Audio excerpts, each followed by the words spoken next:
The musical landscape of the 1960s and 70s was a battleground for iconic talents, with the Beatles at the forefront of this revolutionary era.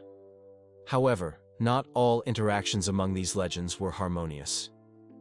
Here's a look into the 5 musical acts that found themselves on the receiving end of the Beatles' scathing criticism.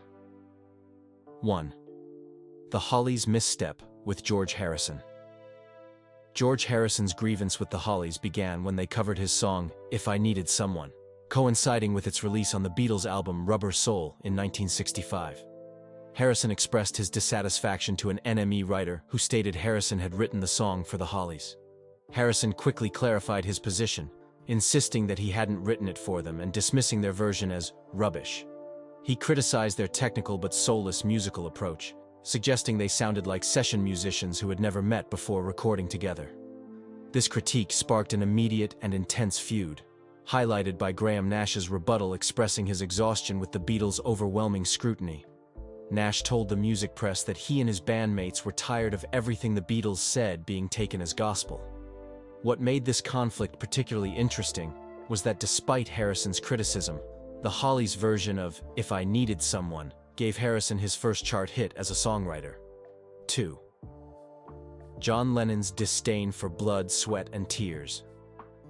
John Lennon, known for his sharp tongue, shared his unfiltered opinions about blood, sweat, and tears during a 1971 Rolling Stone interview. When asked about current music, Lennon admitted he wasn't regularly listening to the top 10, but found contemporary music quite stagnant. When specifically questioned about Blood, Sweat, and Tears, who had recently beaten the Beatles' Abbey Road for the Grammy Award for Album of the Year, Lennon was notably dismissive. Lennon referred to the band as bullshit and showed little respect for their jazz rock fusion style that was gaining popularity at the time. The timing of his criticism was particularly pointed since Blood, Sweat, and Tears had achieved significant commercial success with hits like Spinning Wheel and You've Made Me So Very Happy. The conflict represented a broader divide between traditional rock musicians and those incorporating more elaborate arrangements and jazz influences. 3. George Harrison's antipathy toward Neil Young. Despite Neil Young's status as a beloved figure in rock music, George Harrison was decidedly not a fan. During a 1992 studio session with Bob Geldof and others, Harrison was asked about Young's music. Harrison's response was strikingly blunt, stating he hated Young's guitar playing and couldn't stand it. He even mimicked Young's playing style mockingly, suggesting it was good for a laugh but not much else. Harrison recounted witnessing Young perform and being bewildered by his soloing technique. He described looking over at Eric Clapton during a Young performance, with Clapton seemingly disclaiming any responsibility for the sound coming from Young's guitar. Harrison's primary criticism focused on both Young's guitar technique and voice, showing a rare moment of open hostility from the typically more spiritually minded Beatle. Ironically, Young had previously cited the Beatles as a significant influence, even mentioning that the first songs he performed publicly were Beatles covers. 4. Paul McCartney's cold shoulder to Phil Collins. Phil Collins, a self-professed Beatles enthusiast, recounted a disheartening encounter with Paul McCartney in 2002 at a Buckingham Palace event. Collins approached McCartney with a first edition of Hunter Davies' Beatles biography and asked for an autograph. According to Collins, McCartney responded with condescension, turning to his then-wife Heather Mills and saying, "Oh Heather, our little Phil's a bit of a Beatles fan." Collins recalled feeling deeply insulted by McCartney's dismissive tone, stating that he never forgot it.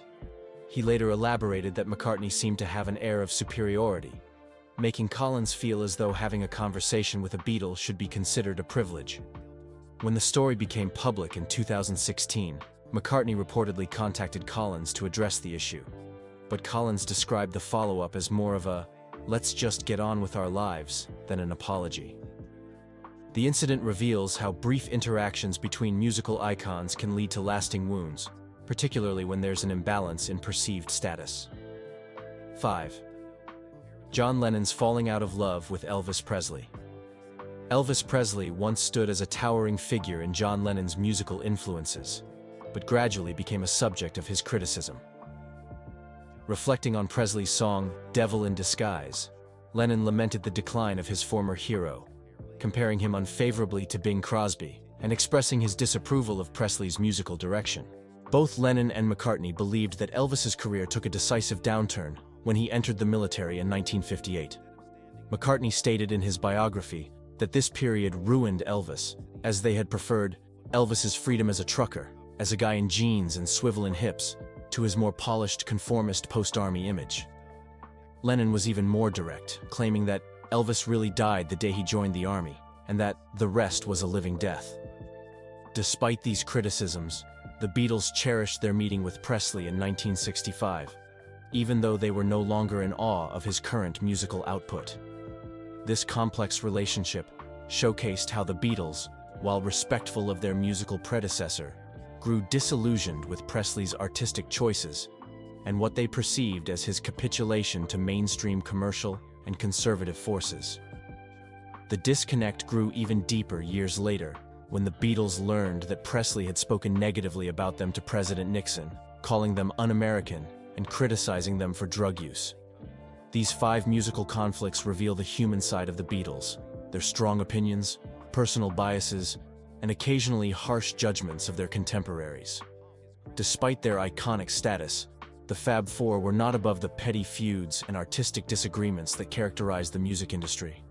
These disputes add a fascinating layer to our understanding of the complex web of relationships that defined rock music during its formative decades.